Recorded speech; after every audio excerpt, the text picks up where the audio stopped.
It's the incredible stories of African Americans who worked in the presidential food services. Author Adrian Miller, along with Chef Charlie Redden and Wanda Joell, the first African American to serve aboard Air Force One. They're all here to fill us in on our president's food tastes, right? Welcome to the show, guys. Thank you. So first of all, Wanda, I want to talk to you.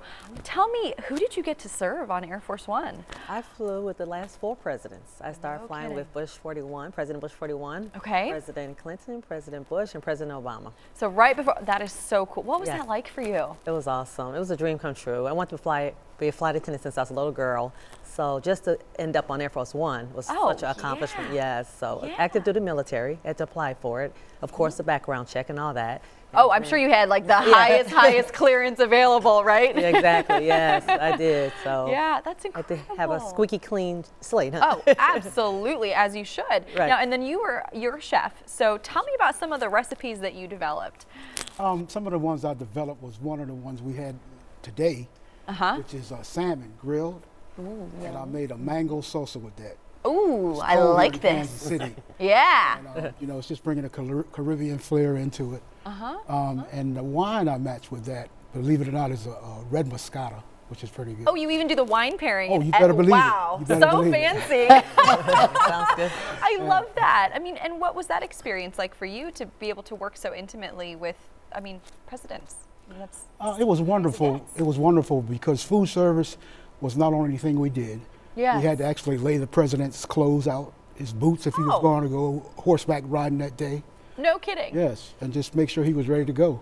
Horseback riding, I love that too. I love it. Oh, well, he's going horseback riding today, so I got to get his chaps ready for him. That's right. And you were the first certified executive chef, That's is right. that right? First That's right. African American. Incredible. We have historic figures in studio today. And now you wrote about a lot of these experiences. So tell me about the topics of your books and your stories.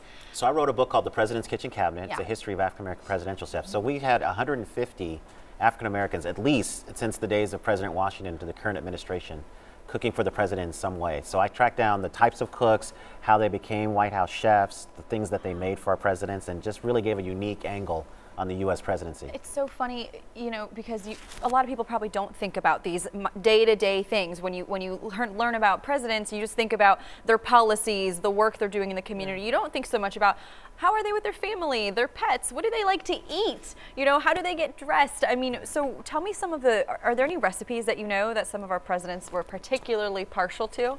Yeah, so President Truman had a cook named Vieta Gar who cooked for the family, so she was known for her pound cake. Pound cake, nice. Lyndon Johnson had a cook named Zephyr Wright, and she made a beanless Texas chili. When the recipe, beanless. Most of the country reacted the way you did. Yeah, so the White House, confused, a little confused. Yeah. So the White House had to go into spin control and just prove that the president liked different kinds of beans.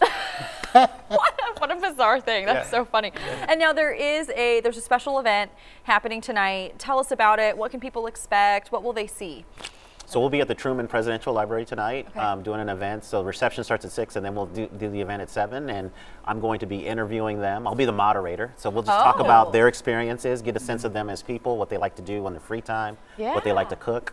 Yeah, and so I guess if somebody's never, I guess, been a part of something like this, why should people come to this event? Why do you think this will be interesting for them to be a part of? I think it's inspiring, especially for young folks, because they want. I tell them all the time to just go after their dreams. Because as a little girl, that's what I wanted to fly airplanes, and look where I ended up. Oh, so I like to be an inspiration. Absolutely, a role model. I think we all need that sometimes. Well, thank you guys so much for coming in and sharing your stories. Now, if you're interested in this event, the President's Kitchen Cabinet event is tonight at the Harry S. Truman Library. We're also going to have a link to full details on kclive.tv later on today. Kelly.